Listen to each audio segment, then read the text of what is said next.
Homes and businesses demolished. Schools overcrowded, understaffed, ill-equipped. Streets littered with rubble, running with raw sewage. Basic services unavailable. Food, clothing, the staples of life, in critically short supply or non-existent.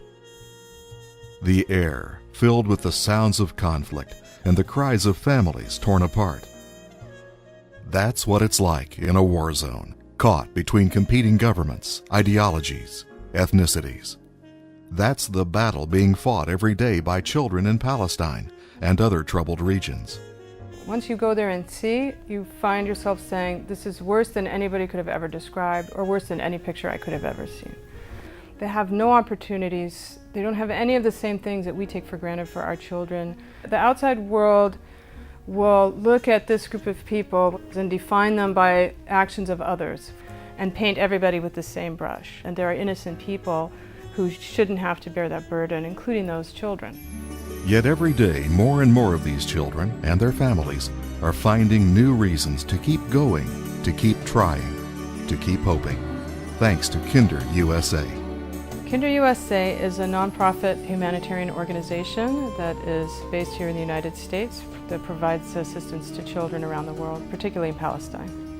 KinderUSA was established in 2002 by a group of physicians and humanitarian aid workers during a time of crisis in the West Bank and Gaza. There were a lot of attacks going on, people were really suffering, and the charities in this country had been closed for different reasons.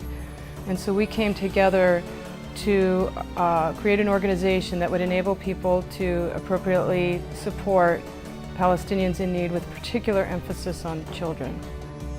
The mission of KinderUSA is to alleviate the suffering and promote the well-being of children in Palestine and beyond. One of the ways KinderUSA serves needy children is through innovative programs that support their families, schools, and communities. An outstanding example is a bakery project begun in 2004, a program that simultaneously addresses the need for nutrition, employment, and self-reliance. The bakery project in the southern part of Gaza was designed to help provide work opportunities for women who had lost their husbands. I met one of the women who had been working there that whole time, and she couldn't say enough about how grateful she was, because she had been living on the streets with her 5 children. So not only did we give her the opportunity to support her family, we gave her the opportunity to give back to her very own community and care for other children. Another example, a cooperative in a marginalized rural area southeast of Gaza City. Here, Kinder has trained women in the production of white cheese for distribution to indigent families. Again, this approach enables these women to earn money, to care for their children, and to contribute to their community. KinderUSA programs are also unique in the way they honor the character of the people they serve. Instead of giving them handouts or baskets of food that they hadn't chosen, we gave them vouchers that they could use then to redeem at a local merchant, and we would then pay the merchant the money. So we're helping support that local business and giving people the chance to choose what they want. For school uniforms or school supplies, instead of just handing them things, we gave them the vouchers so that they go and choose what they wanted in order to feel like they had some ownership. So this has been a hallmark of everything that we've done to support the dignity of the individuals involved. And I think that's what makes our work important. It also is what makes our work unique. Beyond the basics, the greatest needs these children have are for education and for access to a life outside of the misery they experience every day.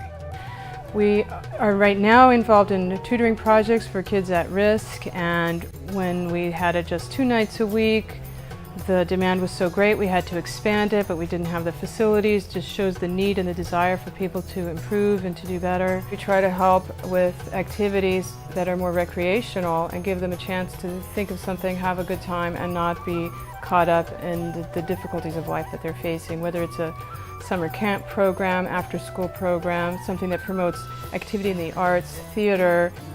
It takes people. It takes resources, but KinderUSA receives no government support. Our support comes from a wonderful community of donors who are Palestinian, who are Arab American, who are Muslim, who are Christian, who are Jews, who are people who really care about the children in Palestine above and beyond whatever the political circumstance may be. What I'd like to see for KinderUSA in the next 5 to 10 years is to really expand our reach, to fund more projects similar to the types that we've done. We also would like to be able to provide services to people in other areas of need. Again, focusing on the gaps that are not being met by some of the larger organizations with an emphasis on children. And in order to do that, we do need more financial support, more capacity building, in order to carry out those kinds of activities and take it to the next level. The work is difficult, frustrating, sometimes dangerous, but KinderUSA's dedicated people are never in doubt that it's the right thing to do. Caring for the needs of children is something that we as adults have an obligation to do. If I saw a child in the street that was in need, I wouldn't walk past that child without making sure the child's needs were met. And if the community around him is unable to fulfill his needs, then we need to step in on his behalf to give him a chance so that he can grow and thrive. We are all human beings, all part of the same family. And when one of us suffers, we all suffer.